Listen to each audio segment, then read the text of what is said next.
എന്നെ സംബന്ധിച്ചിടത്തോളം എൻ്റെ ലൈഫിൽ എന്നെ ഏറ്റവും ഇൻഫ്ലുവൻസ് ചെയ്തിട്ടുള്ള 2 സിനിമാക്കാർ, ഒന്ന് മമ്മൂക്കയും ഒന്ന് ശ്രീനേട്ടനുമാണ്. അത് ഈ ദിലീപൊക്കെ എപ്പോഴും പറയും, എന്താ കഥ എന്ന് ചോദിച്ചു. അപ്പം ഞാൻ ഈ ഡയമണ്ട് നെക്ലസിൻ്റെ കഥ ശ്രീനേട്ടന് പറഞ്ഞു കൊടുത്തു.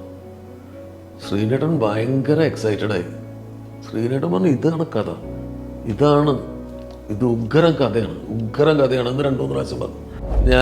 അദ്ദേഹം എന്നെ വിളിച്ചപ്പോൾ ഞാൻ പറഞ്ഞു, സാർ ഇതിലൊരു ക്യാരക്ടറുണ്ട്, ആ ക്യാരക്ടർ സാറിനെ കൊണ്ട് ചെയ്യിക്കാൻ എനിക്ക് വിരോധമില്ല, പക്ഷെ അതിന് ശമ്പളമൊന്നും ചോദിച്ചേക്കരുത്, കാരണം ഞങ്ങളൊരു ചെറിയ ബഡ്ജറ്റ് സിനിമയാണ്, സാറിന് അഭിനയിക്കാൻ ആഗ്രഹം ഉണ്ടെങ്കിൽ നല്ലൊരു ക്യാരക്ടറാണ്, കോട്ട് നമ്പ്യാർ എന്നാണ് ക്യാരക്ടറിൻ്റെ പേര്, ആ ക്യാരക്ടർ നമ്മൾ വേണമെങ്കിൽ ചെയ്യിക്കാം, പക്ഷെ ശമ്പളമൊന്നുമില്ല, ഞങ്ങൾക്ക് ഇങ്ങോട്ടും പൈസ വേണ്ട, ഞങ്ങൾ അങ്ങോട്ടും പൈസ തരുന്നില്ല. അറബിക്കഥയുടെ ഷൂട്ടിംഗ് ദുബായിൽ ആരംഭിക്കുകയാണ്. അപ്പോൾ ഞാനൊക്കെ നേരത്തെ ദുബായിലുണ്ട്, ഞാനും ഇക്ബാലൊക്കെ ദുബായിലുണ്ട്.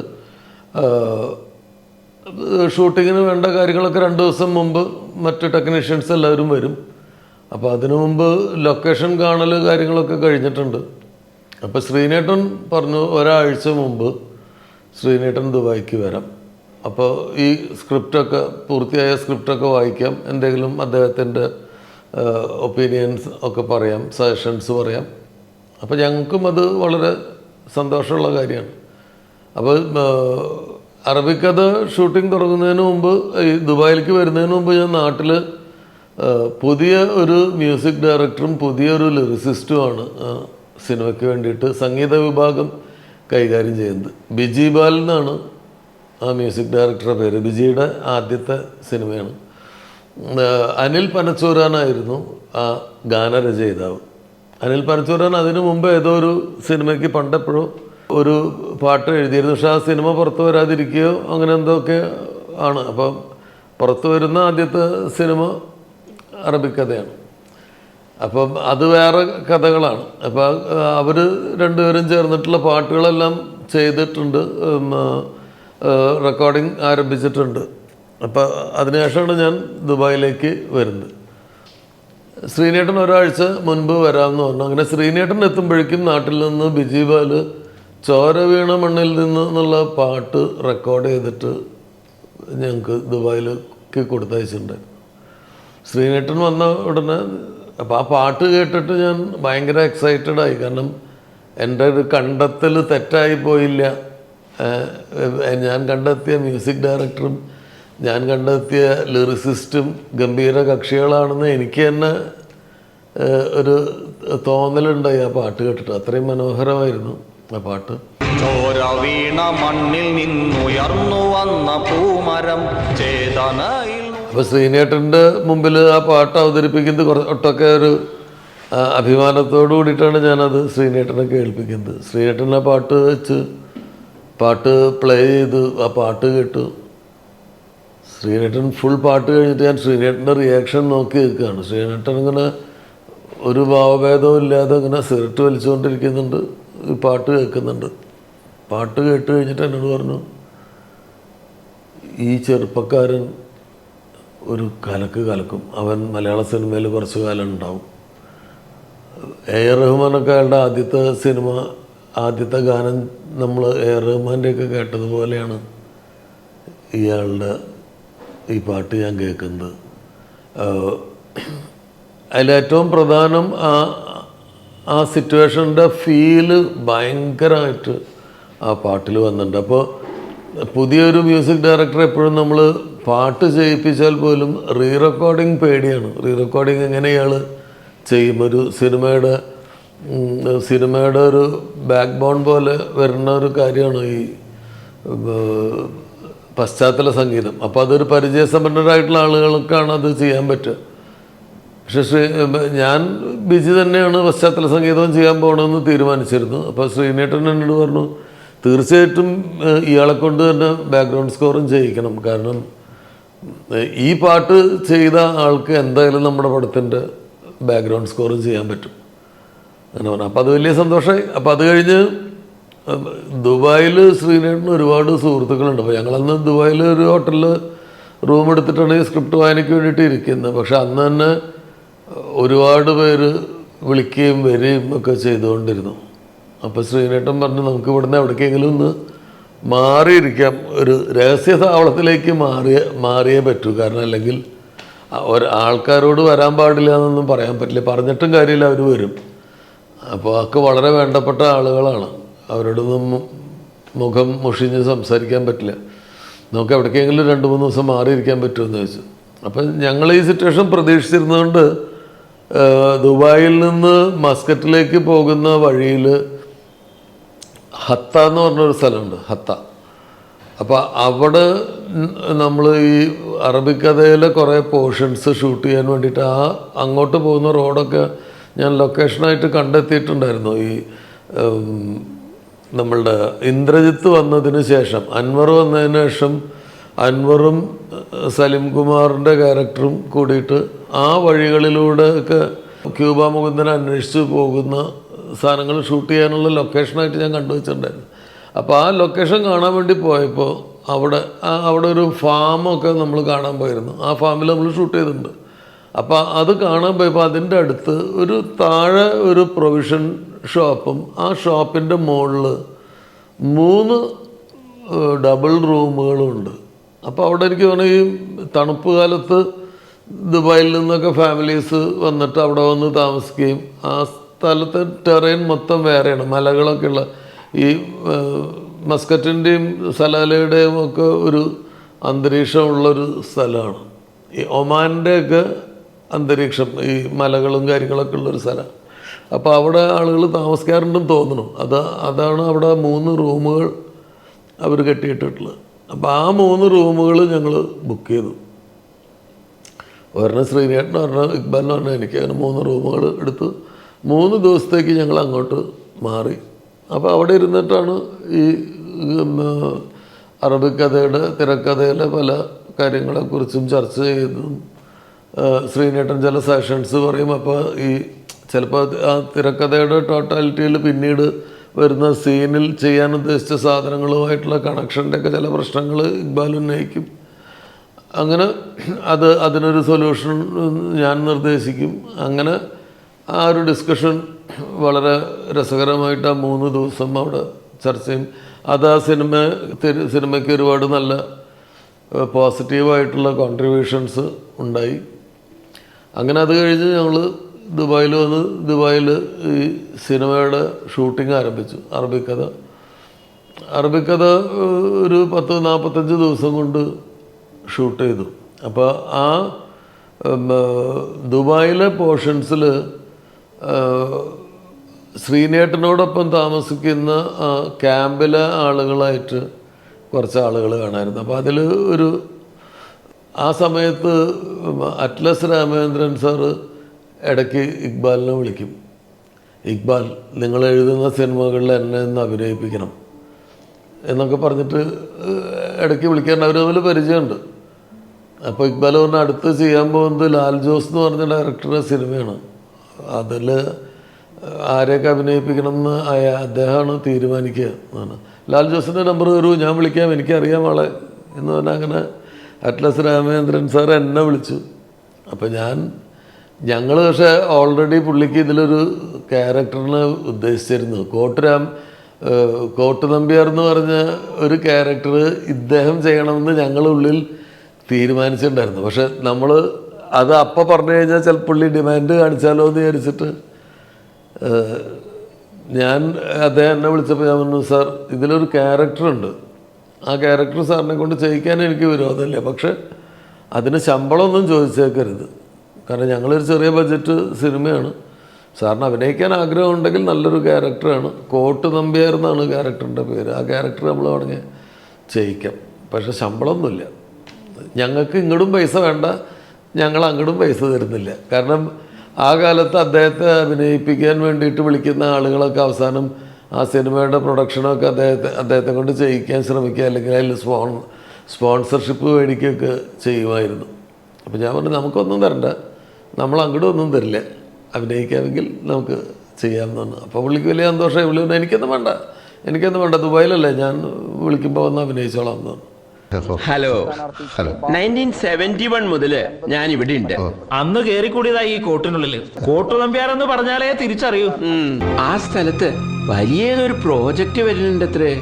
ദുബായിലെ കൃഷ്ണമണി പോലത്തെ ഒരു സ്ഥലത്ത് ഒരു തുക്കട കഫറ്റീരിയ നിലനിർത്തിയിട്ട് അവർക്കെന്ത്? അങ്ങനെ ആ കോട്ടു നമ്പ്യാരുടെ ക്യാരക്ടർ അദ്ദേഹമാണ് ചെയ്തത്. അതൊരു വലിയ ഓർമ്മയാണ്. പിൽക്കാലത്ത് അദ്ദേഹത്തിൻ്റെ ജീവിതത്തിലുണ്ടായ നിർഭാഗ്യകരമായ സംഭവങ്ങൾ, അദ്ദേഹത്തിൻ്റെ മരണം എപ്പോഴും അറബിക്കതയെക്കുറിച്ച് ഓർക്കുമ്പോൾ അദ്ദേഹത്തെയും കൂടി ഓർക്കാതെ പോകാൻ പറ്റില്ല. അപ്പം അദ്ദേഹം പല ആളുകളും അദ്ദേഹത്തോട് ലാൽ ജോസിൻ്റെ പടത്തിന് പൈസ വല്ലതും കൊടുത്തു എന്നൊക്കെ അന്വേഷിക്കുക. അപ്പോൾ അവർ ഞാനൊന്നും കൊടുത്തിട്ടില്ല, എനിക്കൊന്നും തന്നില്ല എന്ന് പറയും. ശ്രീനേട്ടനും അദ്ദേഹവുമായിട്ട് ആ സമയത്ത് ഒരുപാട് തമാശകളുണ്ട്. ഇവർ പരസ്പരം രാമേന്ദ്രേട്ടൻ പാവാണെന്ന് നമുക്ക് തോന്നും, പക്ഷേ നല്ല കുറുക്കി കൊള്ളുന്ന മറുപടികളൊക്കെ പറയുന്ന, നല്ല കൗണ്ടർ ഡയലോഗ് പറയുന്ന, നല്ല സെൻസ് ഓഫ് ഹ്യൂമർ ഉള്ള ഒരാളാണ്.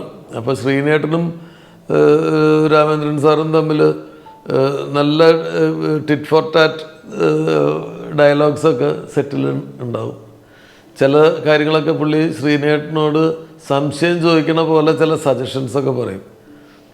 അപ്പോൾ ശ്രീനേട്ടൻ കേട്ടിട്ട് പറയാം, നല്ലതാണ്, നമുക്ക് അടുത്ത സിനിമയിൽ ചെയ്യാം എന്ന് പറയും. രസകരമായിരുന്നു ആ ദിവസങ്ങൾ. KPK വേങ്ങര എന്ന് പറഞ്ഞിട്ട് ദുബായിൽ ആ കാലത്ത് പ്രസിദ്ധനായിരുന്ന ഒരു റേഡിയോ ജേർണലിസ്റ്റ് KPK വേങ്ങര അതിൽ അഭിനയിച്ചിട്ടുണ്ട്. ആ ക്യാരക്ടറിൻ്റെ, അദ്ദേഹം ചെയ്ത ക്യാരക്ടറിൻ്റെ മകളുടെ കല്യാണത്തിന് പോകാൻ പറ്റാതിരിക്കുന്ന സിറ്റുവേഷനാണ് തിരികെ ഞാൻ വരുമെന്നുള്ള പാട്ടൊക്കെ സാദിക്ക് പാടുന്നതൊക്കെ. തിരികെ ഞാൻ വരുമെന്ന വാർത്ത കേൾക്കാൻ അറബിക്കഥയുടെ ഷൂട്ടിംഗ് വളരെ രസകരമായി ദുബായിൽ നടന്നു. അപ്പോൾ ആ സമയത്ത് ഇക്ബാലിന് ഒരുപാട് നല്ല ഇൻഫ്ലുവൻഷ്യൽ ആയിട്ടുള്ള സുഹൃത്തുക്കൾ ദുബായിലുണ്ടായിരുന്നു. ഇപ്പോൾ നദീർ ഷെയ്ഖിൻ്റെ പാലസിൽ ഷെയ്ഖിൻ്റെ PA ആയിട്ടൊക്കെ, ദുബായ് റൂളറുടെ PA ആയിട്ടൊക്കെ വർക്ക് ചെയ്യുന്ന ആളായിരുന്നു. അപ്പോൾ അങ്ങനെയൊക്കെ പെർമിഷനുകൾക്കും കാര്യങ്ങൾക്കൊക്കെ നദീറിൻ്റെയൊക്കെ സഹായം ഉണ്ടായിരുന്നു. മോഹൻ നമ്പ്യാർ അവിടെ മീഡിയയിലൊരു വലിയ പോസ്റ്റിൽ ഉള്ള ആളാണ് മോഹൻ നമ്പ്യാർ. അപ്പോൾ അദ്ദേഹം വഴിയാണ് എത്തിസലാത്തിൻ്റെ സ്പോൺസർഷിപ്പ് നമുക്ക് അറബിക്കഥയ്ക്ക് കിട്ടി. ഒരു നല്ല എമൗണ്ട് എത്തിസലാത്തിൻ്റെ സ്പോൺസർഷിപ്പ് കിട്ടി. അങ്ങനെ അറബിക്കഥയുടെ ഷൂട്ടിംഗ് അവിടെ നന്നായിട്ട് വളരെ നല്ല രീതിയിൽ നടന്നു. ശ്രീനേട്ടനും ആ ഷൂട്ടിങ്ങിലൊക്കെ ഹാപ്പിയായിരുന്നു. അത് കഴിഞ്ഞ് പിന്നെ നാട്ടിലെ ഭാഗങ്ങൾ, വേണുചേട്ടനും ശ്രീനേട്ടനായിട്ടുള്ള ഭാഗങ്ങൾ നാട്ടിൽ പാലക്കാട് ആണ് അത് ഷൂട്ട് ചെയ്തത്. പാലക്കാട് വടക്കുംചേരി എന്ന് പറഞ്ഞ സ്ഥലത്ത് ഡയാന എന്ന് പറഞ്ഞൊരു ഹോട്ടലുണ്ടായിരുന്നു. ആ ഹോട്ടലിലാണ് ഞങ്ങളെല്ലാവരും താമസിച്ചതൊക്കെ. ആ സമയത്തെ കുറേ അനുഭവങ്ങളൊക്കെ ഞാൻ മുമ്പ് പല ഇൻ്റർവ്യൂസിലും പറഞ്ഞിട്ടുണ്ട്. അപ്പോൾ ശ്രീനേട്ടൻ ആ സമയത്തൊക്കെ ഭയങ്കര സന്തോഷവാനായിരുന്നു. ശ്രീനേട്ടൻ തന്നെ സജസ്റ്റ് ചെയ്ത നിർമ്മാതാവാണ്. എല്ലാം ഓക്കെ ആയിരുന്നു. അറബിക്കഥ വേണുചേട്ടനും നല്ല രസമുള്ളൊരു കഥാപാത്രമായിരുന്നു. ആ അച്ഛനും മകനും തമ്മിലുള്ള റിലേഷൻഷിപ്പൊക്കെ വളരെ മനോഹരമായിട്ട് വർക്കൗട്ടായി. വളരെ സന്തോഷകരമായ ദിനങ്ങളായിരുന്നു, വളരെ സന്തോഷകരമായിട്ടുള്ള ഷൂട്ടിംഗ് ദിനങ്ങളായിരുന്നു. അപ്പോൾ ആ സിനിമയുടെ ഷൂട്ടിംഗ് സമയത്ത് ഒരു 15 ദിവസം നാട്ടിലെ ഷൂട്ടിംഗ് ഉണ്ടായിരുന്നു.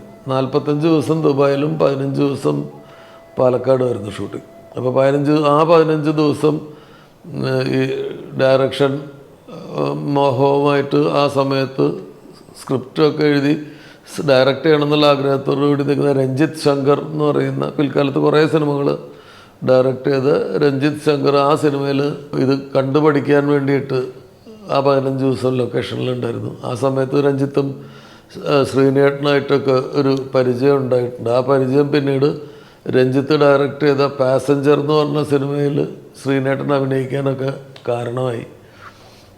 അങ്ങനെ അറബിക്കഥ പൂർത്തിയായി.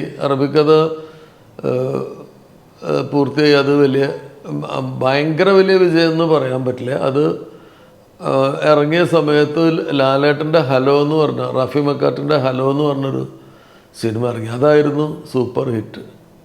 അറബിക്കഥ ഓക്കെ ഹിറ്റായിരുന്ന നല്ല അഭിപ്രായം ഉണ്ടായിരുന്നു, ഭയങ്കര ഒപ്പീനിയനൊക്കെ ഉണ്ടായെങ്കിലും തിയേറ്ററിൽ എപ്പോഴും രണ്ട് നല്ല സിനിമകൾ ഒരുമിച്ച് ഇറങ്ങിക്കഴിഞ്ഞാൽ ഒരു സിനിമ ഭയങ്കര ഹിറ്റായാൽ അതിലേക്ക് ആളുകളുടെ ശ്രദ്ധ പോയി കഴിഞ്ഞാൽ മലയാളികൾക്കൊരു സംഭവമുണ്ട്. അപ്പുറത്തെ സിനിമയെക്കുറിച്ച് എത്ര നല്ലത് കേട്ടാലും ആദ്യം മറ്റേ സിനിമയെ കാണുള്ളൂ.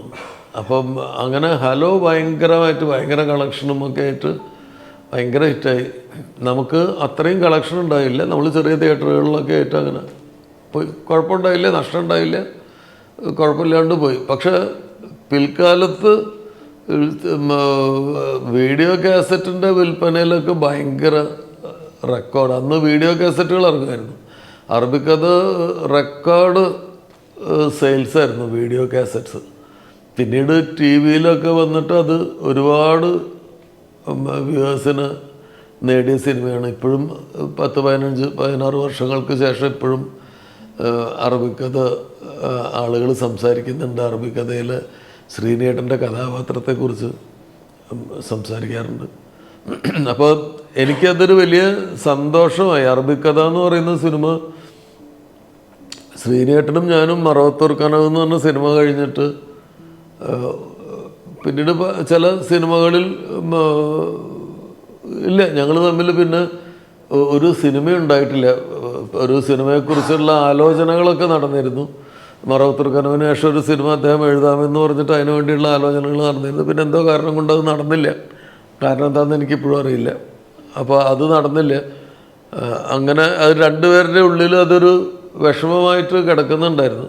എന്നെ സംബന്ധിച്ചിടത്തോളം എൻ്റെ ലൈഫിൽ എന്നെ ഏറ്റവും ഇൻഫ്ലുവൻസ് ചെയ്തിട്ടുള്ള 2 സിനിമാക്കാർ, ഒന്ന് മമ്മൂക്കയും ഒന്ന് ശ്രീനേട്ടനുമാണ്. അത് ഈ ദിലീപൊക്കെ എപ്പോഴും പറയും, നമ്മൾ ഒരു ഹ്യൂമറസ് ആയിട്ടൊരു കാര്യം പ്രസൻറ്റ് ചെയ്യണമെങ്കിൽ അറിയാതെ എനിക്ക് ശ്രീനേട്ടൻ്റെ ടോണും ശ്രീനേട്ടൻ്റെ ആക്ഷൻസും ഒക്കെ വരുമെന്ന് എൻ്റെ ഫ്രണ്ട്സ് പറയാറുണ്ട്. ഇപ്പം എൻ്റെ ചെയ്യാൻ പോകുന്ന സിനിമയിലെ ഒരു ഹ്യൂമറസ് ആയിട്ടുള്ളൊരു സീൻ പ്രസൻറ്റ് ചെയ്യുമ്പോൾ ശ്രീനേട്ടൻ്റെ ഇൻഫ്ലുവൻസ് ഭയങ്കരമായിട്ട് എനിക്ക് വരും. അതുപോലെ സീരിയസ് ആയിട്ടുള്ളൊരു സീൻ എക്സ്പ്ലെയിൻ ചെയ്യുമ്പോൾ എൻ്റെ മോഡുലേഷൻസ് മമ്മൂക്കയുടെ മോഡുലേഷനാണ് എന്ന് പലരും പറയാറുണ്ട്. ആ മമ്മൂക്കയുടെ മോഡുലേഷൻ രീതിയിലാണ് ഞാൻ സീനുകൾ എക്സ്പ്ലെയിൻ ചെയ്ത് കൊടുക്കുന്നത് എൻ്റെ സിനിമയിൽ അഭിനയിച്ചിട്ടുള്ള ആക്ടേഴ്സ് പറയാറുണ്ട്. മമ്മൂക്ക മോഡുലേറ്റ് ചെയ്യണ പോലെയാണ് പറയുന്നതെന്ന് പറയാറുണ്ട്. അപ്പോൾ ഇവർ രണ്ടുപേരുടെയും ഭയങ്കരമായിട്ടുള്ള ഇൻഫ്ലുവൻസ് എൻ്റെ ഈ ക്രിയേറ്റീവായിട്ടുള്ള വർക്കിൽ ഭയങ്കരമായിട്ട് അവരുടെ ഇൻഫ്ലുവൻസ് ഉണ്ട്. അപ്പോൾ ശ്രീനേട്ടനായിട്ടൊരു സിനിമ വീണ്ടും ചെയ്യാൻ പറ്റി, ശ്രീനേട്ടൻ നായകനായിട്ടുള്ളൊരു സിനിമ വീണ്ടും ചെയ്യാൻ പറ്റി എന്നുള്ളത് എനിക്ക് വലിയ സന്തോഷം തന്നു. അറബിക്കഥ കഴിഞ്ഞ് പിന്നെ വീണ്ടും എൻ്റെ മറ്റ് സിനിമകളിലൊന്നും എനിക്ക് ശ്രീനേട്ടൻ എഴുതാത്ത സിനിമകളിൽ ഒന്നും എനിക്ക് ശ്രീനേട്ടനെ അഭിനയിക്കാൻ വിളിക്കാൻ പറ്റാത്തതിൻ്റെ ഒരു കാരണം, എൻ്റെ മനസ്സിൽ ശ്രീനേട്ടൻ എന്ന് പറയുന്ന നടനൊരു വലിയ സ്ഥാനമുണ്ട്. അപ്പോൾ അദ്ദേഹത്തിന് കൊടുക്കാവുന്ന ഒരു ക്യാരക്ടർ എന്ന് പറഞ്ഞിട്ട് എനിക്ക് ഒന്നും തോന്നാതിരുന്നത് കൊണ്ടാണ് അതുവരെ ഒരു പടങ്ങളിലും എനിക്ക് വിളിക്കാൻ പറ്റാതിരുന്നത്. അദ്ദേഹത്തിന് ചെയ്യാവുന്നൊരു ക്യാരക്ടർന്ന് നമുക്ക് തോന്നണ്ടേ, ഇതൊന്നും അദ്ദേഹത്തിന് ചെയ്യാനില്ല എന്നാണ് പലപ്പോഴും തോന്നുന്നത്. പക്ഷെ പിൽക്കാലത്ത് എനിക്ക് ഭയങ്കര സങ്കടം തോന്നിയിട്ടുണ്ട്. കാരണം അങ്ങനെയൊന്നും വിചാരിക്കേണ്ടായിരുന്നു, നമുക്ക് വിളിച്ചു നോക്കാമായിരുന്നു. പുള്ളി വരുമായിരുന്നെങ്കിൽ കുറേ സിനിമകളിൽ എനിക്ക് എൻ്റെ സിനിമകളിൽ ശ്രീനേട്ടൻ്റെ പ്രസൻസ് ഉണ്ടാകുമായിരുന്നു എന്ന് ഞാനിപ്പോൾ ആലോചിക്കാറുണ്ട്. ശ്രീനേട്ടൻ ആയിട്ട് പിന്നീടൊരു സിനിമ വരുന്നത് ഈ ഡയമണ്ട് നെക്ലസ് എന്ന് പറയുന്ന സിനിമ ദുബായിൽ വീണ്ടും പ്ലാൻ ചെയ്യണം. അത് 2011 ആ സിനിമ പ്ലാൻ ചെയ്യുന്നത്. അപ്പം ഞാനൊരു ഏതൊരു ഡബ്ബിംഗ് തിയേറ്ററിൽ, എറണാകുളത്തുള്ള ഏതൊരു ഡബ്ബിംഗ് തിയേറ്ററിൽ ആരെയോ കാണാൻ വേണ്ടിയിട്ട് ചെല്ലുമ്പോൾ അവിടെ ശ്രീനേട്ടൻ ഡബ് ചെയ്തുകൊണ്ടിരിക്കുന്നുണ്ട്. അപ്പോൾ ശ്രീനേട്ടൻ ഇടയിലൊരു ബ്രേക്കിൽ പുറത്തേക്ക് ഒരു ചായ കുടിക്കാൻ വേണ്ടി പുറത്തേക്ക് ഇറങ്ങിയപ്പോൾ എന്നെ കണ്ടു. അപ്പോൾ കുറച്ച് കാലമായി കണ്ടിട്ട്, അറബിക്കഥയ്ക്ക് ശേഷം പിന്നെ ഞങ്ങൾ അത്ര അധികം കണ്ടിട്ടില്ല. അപ്പം എന്നോട് ചോദിച്ചു എന്താ അടുത്ത പരിപാടി എന്ന് ചോദിച്ചു. അപ്പോൾ ഞാൻ പറഞ്ഞു ഇങ്ങനെ ഒരു കഥ റെഡി ആയിട്ടുണ്ട്. ദുബായിലാണ് ഷൂട്ടിങ്. ഇക്ബാലാണ്, ഡോക്ടർ ഇക്ബാലിൻ്റെ കഥയാണ്. അപ്പോൾ അറബിക്കഥയ്ക്ക് ശേഷം ഡോക്ടർ ഇക്ബാലും ഞാനുമായിട്ട് ചെയ്യുന്ന സിനിമയാണ്. അപ്പോൾ ശ്രീനേട്ടന് ഭയങ്കര കൗതുകമായി. അറബിക്കഥയ്ക്ക് ശേഷം ഞാനും ഇക്ബാലും കൂടി ചെയ്യുന്നൊരു സിനിമയാണ്. എന്താ കഥ എന്ന് ചോദിച്ചു. അപ്പം ഞാൻ ഈ ഡയമണ്ട് നെക്ലസിൻ്റെ കഥ ശ്രീനേട്ടന് പറഞ്ഞു കൊടുത്തു. ശ്രീനേട്ടൻ ഭയങ്കര എക്സൈറ്റഡായി. ശ്രീനേട്ടൻ പറഞ്ഞു, ഇതാണ് കഥ, ഇത് ഉഗ്രം കഥയാണ് എന്ന് 2-3 പ്രാവശ്യം പറഞ്ഞു. അപ്പോൾ ശ്രീനേട്ടൻ അത്രയും ഇമ്പ്രസ്ഡായി കണ്ടപ്പോൾ ഞാൻ ചോദിച്ചു, ഇതിലൊരു ക്യാരക്ടർ ചെയ്യാമോ? നമ്മൾ അറബിക്കഥയ്ക്ക് ശേഷം വീണ്ടും ദുബായിലേക്ക് പോവാണ്. അപ്പോൾ ശ്രീനേട്ടനുണ്ടെങ്കിൽ ഒരു സന്തോഷമായിരുന്നു. അതിൽ ഇങ്ങനൊരു ക്യാരക്ടറുണ്ട്, അതൊരു അറബിക്കഥയുടെ എക്സ്റ്റൻഷനാണ് ആ ക്യാരക്ടർ.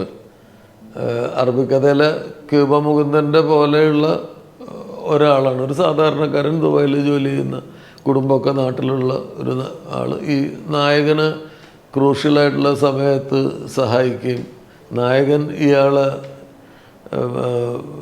തിരിച്ച നന്ദി സ്നേഹവും കാണിക്കാതിരിക്കുകയും വീണ്ടും നായകന് ഇദ്ദേഹത്തിൻ്റെ സഹായം തേടേണ്ടി വരികയൊക്കെ ചെയ്യുന്ന ഒരു കഥാപാത്രമാണ്. ഒരു വർക്ക്ഷോപ്പിൽ ജോലി ചെയ്യുന്ന, ഫോർമാനായിട്ട് ജോലി ചെയ്യുന്ന ഒരാളാണ്. അപ്പോൾ കഥ പറഞ്ഞപ്പോൾ കഥയിൽ ആ ക്യാരക്ടറുണ്ട്. ശ്രീനേട്ടൻ തീർച്ചയായിട്ടും ചെയ്യാവുന്നതാണ്. ശ്രീനേട്ടൻ ഡെഫിനറ്റായിട്ടും ചെയ്യാം, ഒരു കുഴപ്പമില്ല, ചെയ്യാവുന്നതാണ്. അതിൻ്റെ കാരണം ആ ക്യാരക്ടർ ഇഷ്ടമായതിനേക്കാൾ കൂടുതൽ ആ കഥ, അതിൻ്റെ സ്ക്രിപ്റ്റ് അദ്ദേഹത്തിന് ഭയങ്കര ഇഷ്ടമായി, കഥ ഭയങ്കര ഇഷ്ടമായി. അങ്ങനെയാണ് ശ്രീനേട്ടൻ ഒരിക്കലും പുള്ളിയുടെ കഥാപാത്രത്തിൻ്റെ വലുപ്പത്തെക്കുറിച്ചോ അദ്ദേഹത്തിൻ്റെ കഥാപാത്രം ആ സിനിമയിൽ അങ്ങനെ വേണം ഇങ്ങനെ വേണം അങ്ങനെയൊന്നുമല്ല. ആ കഥ ഇഷ്ടമായാൽ, ആ ടോട്ടൽ സിനിമ ഇഷ്ടമായാൽ അതിൻ്റെ കൂടെ നിൽക്കുക എന്നുള്ളതാണ്. അപ്പം അങ്ങനെ ശ്രീനേട്ടൻ ഡയമണ്ട് നെക്ലസിൽ അഭിനയിക്കാം എന്ന് സമ്മതിച്ചു. ഡയമണ്ട് നെക്ലസിൻ്റെ ഷൂട്ടിങ്ങിന് ഞങ്ങൾ ദുബായിലേക്ക് പോകുമ്പോൾ അപ്പോൾ ഉണ്ടായ, എൻ്റെ ജീവിതത്തിലുണ്ടായ ഒരു മാറ്റം എന്ന് പറയുന്നത്, LJ ഫിലിംസ് എന്ന് പറഞ്ഞിട്ട് ഒരു ഡിസ്ട്രിബ്യൂഷൻ കമ്പനി നമ്മൾ സ്റ്റാർട്ട് ചെയ്തു. ഞാൻ മാത്രമല്ല, ഞങ്ങളൊരു 8ഓളം പേര് അതിൽ പാർട്ട്നേഴ്സായിട്ടുണ്ടായിരുന്നു. ഡോക്ടർ ഇക്ബാലും വിനോദ് ഷൊർണൂരും ഒക്കെയാണ് സിനിമയിൽ നിന്നുള്ള ആൾക്കാർ. പിന്നെ നേരത്തെ പറഞ്ഞിട്ടുള്ള മോഹൻ നമ്പ്യാർ, ഈ നേരത്തെ പറഞ്ഞ നദീർ, അങ്ങനെ നൗഷാദ് എന്നൊക്കെ പറഞ്ഞിട്ടുള്ള ഞങ്ങളുടെ കുറേ ഒരു 8ഓളം പേര്, ഞാനടക്കം 8 പേര് ഉണ്ട് ചേർന്നിട്ട് LJ ഫിലിംസ് എന്നുള്ളൊരു കമ്പനി ഫോം ചെയ്തു. ആ കമ്പനിയും അനിത ഫിലിംസ് എന്ന് പറഞ്ഞിട്ട് ദുബായിലുള്ള ഗദ്ദാമിയൊക്കെ പ്രൊഡ്യൂസ് ചെയ്ത പ്രദീപ് എന്ന് പറഞ്ഞ ആളും അയാളുടെ കമ്പനിയും ചേർന്നിട്ടാണ് ഡയമണ്ട് നെക്ലസ് പ്രൊഡ്യൂസ് ചെയ്തത്. അപ്പോൾ ആദ്യത്തെ ഒരു പ്രൊഡക്ഷൻ സിനിമയാണ്. അതിൽ ശ്രീനേട്ടനുണ്ട് എന്നുള്ളത് എനിക്ക് ഭയങ്കര സന്തോഷം തന്നു. കാരണം എൻ്റെ കരിയറിൻ്റെ, സംവിധായകനായിട്ടുള്ള കരിയറിൻ്റെ തുടക്കത്തിൽ ശ്രീനേട്ടനാണ്. ഇപ്പോൾ ഒരു പ്രൊഡക്ഷൻ ഡിസ്ട്രിബ്യൂഷൻ കമ്പനി, ഒരു പ്രൊഡക്ഷൻ ഹൗസ് തുടങ്ങുമ്പോൾ അതിൻ്റെയും തുടക്കം, ആദ്യ സിനിമയിൽ ശ്രീനേട്ടൻ്റെ പ്രസൻസ് ഉണ്ട് എന്നുള്ളത് എനിക്ക് ഭയങ്കര സന്തോഷം തന്ന കാര്യമാണ്. എൻ്റെ ജീവിതത്തിൽ, എൻ്റെ കരിയറിൽ എൻ്റെ മെൻറ്റർ തന്നെയാണ്, അതിൽ യാതൊരു തർക്കവുമില്ല. അപ്പോൾ അദ്ദേഹത്തിൻ്റെ സാന്നിധ്യം ആ സിനിമയിലുണ്ടെന്നുള്ളത് വലിയ സന്തോഷമായിരുന്നു. ഡയമണ്ട് നെക്ലസിൻ്റെ ഷൂട്ടിംഗ് ദുബായിൽ നടക്കുന്ന സമയത്ത് ശ്രീനേട്ടനും ഫഹദും ഒക്കെ ആയിട്ടുള്ള സീൻ ബുർജ് ഖലീഫയിൽ ഷൂട്ട് ചെയ്തുകൊണ്ടിരിക്കുന്ന ദിവസമാണ് നാട്ടിൽ അമ്പളിച്ചേട്ടൻ, ജഗതി ചേട്ടൻ ആക്സിഡൻ്റായിട്ട് ഹോസ്പിറ്റലൈസ്ഡ് ആവുന്നത്. ദുബായിലേക്ക് ആദ്യം വന്ന വാർത്തകൾ ജഗതി ചേട്ടൻ മരിച്ചു എന്നൊക്കെ പറഞ്ഞിട്ടായിരുന്നു. ഭയങ്കര ഒരു ദിവസമായിരുന്നു അത്. എനിക്ക് കൈയും കാലും തളർന്ന് എനിക്ക് ഷൂട്ട് ചെയ്യാൻ പറ്റാത്തൊരു അവസ്ഥയിലേക്ക് എത്തി. പക്ഷെ ബുർജ് ഖലീഫ എന്ന് പറയുന്നത് ഷൂട്ട് ചെയ്യുന്നത് പെർമിഷനേ കിട്ടില്ല. അതായത് ബുർജ് ഖലീഫയിൽ ഷൂട്ട് ചെയ്യുന്ന 2ാമത്തെ സിനിമയാണ് ഡയമണ്ട് നെക്ലസ്. ആദ്യത്തെ സിനിമ മിഷൻ ഇമ്പോസിബിളാണ്. അതിനുശേഷം അവർ ആർക്കും സിനിമയ്ക്ക് ഷൂട്ടിങ്ങിന് കൊടുക്കില്ല എന്ന് തീരുമാനിച്ചിരിക്കുകയായിരുന്നു. പക്ഷേ ഇത് നമ്മൾ സ്പെഷ്യൽ റിക്വസ്റ്റും നദീർ ഭയങ്കരമായിട്ട് ഇൻഫ്ലുവൻസ് ചെയ്തിട്ടൊക്കെയാണ് ഷൂട്ടിംഗ് പെർമിഷൻ കിട്ടിയത്. അപ്പോൾ ബുർജ് ഖലീഫയിൽ ഷൂട്ട് ചെയ്യുന്ന രണ്ടാമത്തെ സിനിമ ഡയമണ്ട് നെക്ലസ് ആണ്. അപ്പോൾ അവിടെ ഷൂട്ടിംഗ് അവേഴ്സൊക്കെ റെസ്ട്രിക്ഷനൊക്കെ ഉള്ളതാണ്, ഷൂട്ട് ചെയ്തേ പറ്റുള്ളൂ. അതാണ് സിനിമക്കാരുടെയും നാടകക്കാരുടെയൊക്കെ ഒരു ഗതികേടെന്ന് പറയുന്നത്. നിങ്ങൾ ഇമോഷണലി തകർന്നു നിന്നാലും നിങ്ങൾ നിങ്ങളുടെ ജോലി ചെയ്തേ പറ്റുള്ളൂ. അപ്പോൾ അന്ന് ശ്രീനേട്ടനാണ് എന്നെ ആശ്വസിപ്പിക്കുന്നത്. മരണമെന്നൊന്നും കൺഫേം ചെയ്തിട്ടില്ല, അത് ന്യൂസുകൾ പലതും ഇങ്ങനെ പല രീതിയിൽ വന്നുകൊണ്ടിരിക്കുകയാണ്.